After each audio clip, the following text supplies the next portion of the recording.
নমস্কার বন্ধুরা, আজকে তৈরি করে দেখাবো সম্পূর্ণ নিরামিষ আলুর দমের রেসিপি। সামনেই লক্ষ্মী পুজো, আর এই আলুর দম কিন্তু আপনারা লুচি, পরোটা, খিচুড়ি সব কিছুর সাথেই পরিবেশন করতে পারবেন। খেতে অসম্ভব টেস্টি হয়।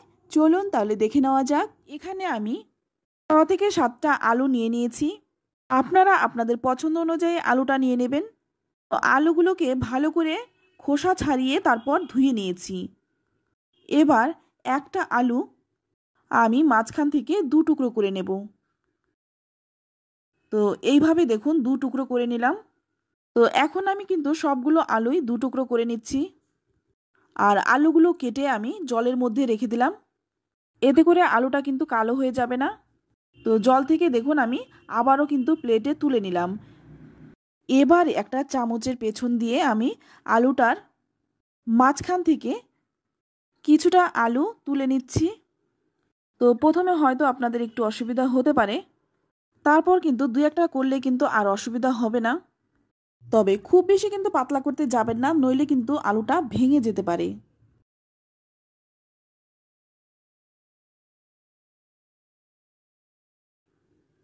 তো এইরকমভাবে দেখুন আলুটা আমি তুলে নিলাম।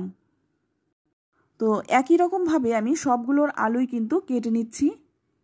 তো এখানে দেখুন আমি আলুটা কিন্তু কেটে নিলাম, আর এই আলুটা কিন্তু ফেলে দেব না, অন্য কোনো রান্নায় ব্যবহার করব।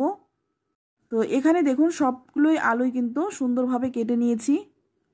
তো অপর দিকে একটা পাত্রের মধ্যে আমি কিছুটা জল গরম করে নিয়েছি, আর এর মধ্যে দিয়ে দিলাম 1 চামচ লবণ। লবণটা দিয়ে এবার কেটে রাখা আলুগুলো কিন্তু দিয়ে দিলাম। তারপর চামচ দিয়ে একটু মিশিয়ে নেব। এবার একটা ঢাকনা দিয়ে ঢেকে হাই আঁচে 5-6 মিনিট সেদ্ধ করে নেব। ততক্ষণে এখানে দেখুন আমি 1 কাপ ছোলার ডাল 5-6 ঘন্টা আগে কিন্তু ভিজিয়ে রেখেছিলাম। তো ডালটা কিন্তু খুব ভালো করে ভিজে গেছে। এবার এর মধ্যে দিয়ে দিচ্ছি 3 টুকরো আদা, আর দিয়ে দিচ্ছি একটা কাঁচা লঙ্কা। ঝালটা নিজেদের স্বাদ অনুযায়ী দেবেন। আর দিয়ে দিচ্ছি স্বাদমতো লবণ। তারপর মিহি একটা পেস্ট বানিয়ে নেব। তো মিহি পেস্টটা বানিয়ে নিলাম। আর এইদিকে দেখুন আলুটা কিন্তু খুব ভালো করে ভাপানো হয়ে গেছে। খুব বেশি সেদ্ধ করব না, তো মোটামুটি 70%-এর মতো সেদ্ধ করে নিলাম। এবার জল থেকে তুলে নিচ্ছি। এবার কিন্তু এটাকে খুব ভালো করে ঠান্ডা করে নেব। অপরদিকে কড়াই গরম করে নিয়ে এর মধ্যে দিয়ে দিলাম 1 চামচ সর্ষের তেল। ফোড়নে দিয়ে দিচ্ছি সামান্য একটু গোটা জিরে, আর দিয়ে দিচ্ছি খুব সামান্য একটু হিং। এবার ফোড়নটাকে 7 থেকে 8 সেকেন্ডের মতো ভেজে নিয়ে এর মধ্যে দিয়ে দিলাম বেটে রাখা ডাল। বাটিটা ধুয়ে সামান্য একটু জলও দিয়ে দিলাম। তারপর ভালো করে মিশিয়ে নেব। এবার এর মধ্যে দিয়ে দিচ্ছি সামান্য একটু হলুদ গুঁড়ো, আর দিয়ে দিচ্ছি সামান্য একটু চিনি। তারপর 5-6 মিনিট এটাকে খুব ভালো করে নেড়ে চেড়ে নেব। তো দেখুন খুব ভালো করে কিন্তু নেড়ে চেড়ে নিয়েছি, আর এখন কিন্তু কড়াইয়ের গাটা লেগে যাচ্ছে। এবার কিন্তু আমি নামিয়ে নিব। তো এবার নামিয়ে নিলাম, নামিয়ে ঠান্ডা করে নেব। আর এখন কিন্তু ছোলার ডাল আর আলুটাও কিন্তু খুব ভালো করে ঠান্ডা হয়ে গেছে। এবার এখান থেকে নিয়ে নিলাম একটা আলু। এবার আলুর মধ্যে ছোলার ডালের পুরটা খুব ভালো করে ঠেসে ঠেসে দিয়ে দিচ্ছি। খুব বেশি চাপ দেবেন না, নইলে কিন্তু আলুটা ভেঙে যেতে পারে। আর এখানে কিন্তু আমি বেশ অনেকটাই করে পুর দিয়ে দিলাম। পুরটা একটু বেশি করেই দেবেন, এতে করে খেতে বেশ ভালো হয়। তো যারা নিরামিষ পছন্দ করেন তারা কিন্তু একবার এই রান্নাটা করে দেখতে পারেন, খেতে ভীষণ ভালো হয়। তো আমি একই রকমভাবে সমস্ত আলুর মধ্যে পুরটা দিয়ে দেব।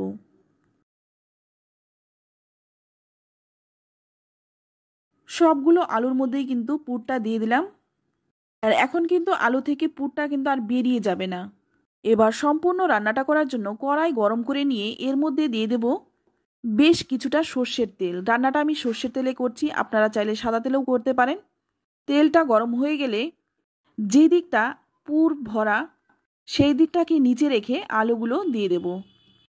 তো আমি প্রথম ব্যাচের আলুগুলো দিয়ে দিলাম। এক পিঠ ভাজা হয়ে গেলে উল্টে দেব। উল্টে পাল্টে আলুগুলোকে একটু লালচে করে ভেজে নিতে হবে। আর এইভাবে ভাজলে কিন্তু তেলটা কিন্তু একদম নষ্ট হবে না।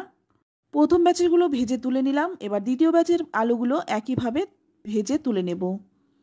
আমি এখানে ছোলার ডাল দিয়ে করেছি, আপনারা যে কোনো ডাল দিয়েই করতে পারেন, তবে চেষ্টা করবেন ছোলার ডালটা দিয়েই করতে। তো সবগুলো আলু ভেজে তুলে নিলাম। অপর দিকে একটা মশলা তৈরি করে নেব। তো এর জন্য এখানে আমি 10-12টা চিনে বাদাম আগেই জলে ভিজিয়ে রেখেছিলাম, খোসাটা ছাড়িয়ে আমি দিয়ে দিলাম। আর দিয়ে দিলাম সামান্য একটু আদা আর একটা টমেটো, আর দিয়ে দিচ্ছি 2টো কাঁচা লঙ্কা। তারপর মিহি একটা পেস্ট বানিয়ে নিলাম। এবার অপরদিকে একটা বাটির মধ্যে আমি হাফ চামচ নিয়ে নিলাম ধনে গুঁড়ো, হাফ চামচ জিরে গুঁড়ো, আর নিয়ে নিলাম একটু হলুদ গুঁড়ো, আর হাফ চামচ কাশ্মীরি লঙ্কার গুঁড়ো। এটা আপনারা স্কিপ করতে পারেন, কারণ এটা আমি কালারের জন্য দিয়েছি। সামান্য একটু জল দিয়ে মশলাটা বানিয়ে নিলাম। এবার ওই তেলের মধ্যেই ফোড়নে দিয়ে দিচ্ছি 3টে এলাচ, 3-4 টুকরো দারচিনি।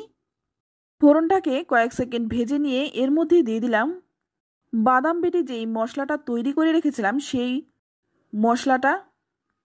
তারপর মশলাটা কিন্তু 5-6 মিনিট খুব ভালো করে কষিয়ে নেব, যতক্ষণ না মশলা থেকে তেল ছেড়ে আসছে। তো এখন দেখুন মশলাটা থেকে কিন্তু তেল ছেড়ে দিয়েছে।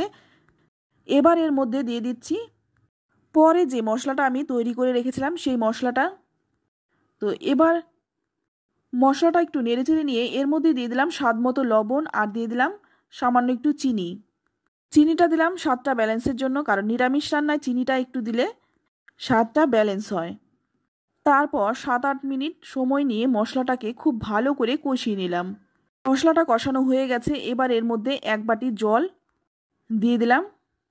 ভালো করে মিশিয়ে নিয়ে জলটা কিন্তু খুব ভালো করে ফুটিয়ে নেব আগে। আর এখানে কিন্তু আগেই কিন্তু ঝোলটা খুব ভালো করে ফুটিয়ে নিতে হবে। তো একটা ঢাকনা চাপা দিয়ে 5-6 মিনিট ঝোলটা ভালো করে ফুটিয়ে নিলাম। আর এখন কিন্তু ঝোলটা আগের থেকে অনেকটাই কমে গেছে, আর ঝোলটা কিন্তু অনেকটা ঘন হয়ে গেছে। এবার এর মধ্যে দিয়ে দিচ্ছি ভেজে রাখা আলুগুলো। আর আলুগুলো কিন্তু দিয়ে কিন্তু খুব বেশি ফোটাবো না, কারণ আলু কিন্তু আগেই সেদ্ধ করে নিয়েছিলাম, তারপর কিন্তু খুব ভালো করে ভেজেও নিয়েছিলাম। আলুগুলো দিয়ে খুব বেশি ফোটাবো না। 2-3 মিনিট ফুটিয়ে নিয়ে এবার এর মধ্যে দিয়ে দিচ্ছি সামান্য একটু গরম মশলার গুঁড়ো আর 1 চামচের মতো কসুরি মেথি। এই কসুরি মেথিটা শুকনো খোলায় একটু ভেজে নিয়েছিলাম। তারপর একটু ভালো করে মিশিয়ে নেব। তো আমি আবারও বলছি, আলুগুলো দিয়ে কিন্তু খুব বেশি ফোটাবো না। এবার গ্যাসের আঁচটা বন্ধ করে 10 মিনিট স্ট্যান্ডিং টাইম রেখে দেব। 10 মিনিট পর ঢাকনাটা খুলে নিলাম। দেখুন দেখতে কতটা সুন্দর হয়েছে, খেতেও ভীষণ ভালো হয়। তো নিরামিষ দিনে একবার এই রেসিপিটি বানান, তারপর খেয়ে আপনারা কমেন্টে লিখে জানান খেয়ে আপনাদের কেমন লাগলো। আর এটা কিন্তু আপনারা পোলাও, ফ্রাইড রাইস, রুটি, লুচি, পরোটা, কুলচা সব কিছুর সাথেই খেতে পারেন। রেসিপিটি ভালো লাগলে লাইক, কমেন্ট, শেয়ার করতে ভুলবেন না। আর চ্যানেলে নতুন হয়ে থাকলে চ্যানেলটা সাবস্ক্রাইব করে নেওয়ার অনুরোধ রইল। আজ এই পর্যন্ত, আবারও দেখা হবে অন্য কোনো রেসিপিতে। সকলেই ভালো থাকবেন, সুস্থ থাকবেন। ধন্যবাদ।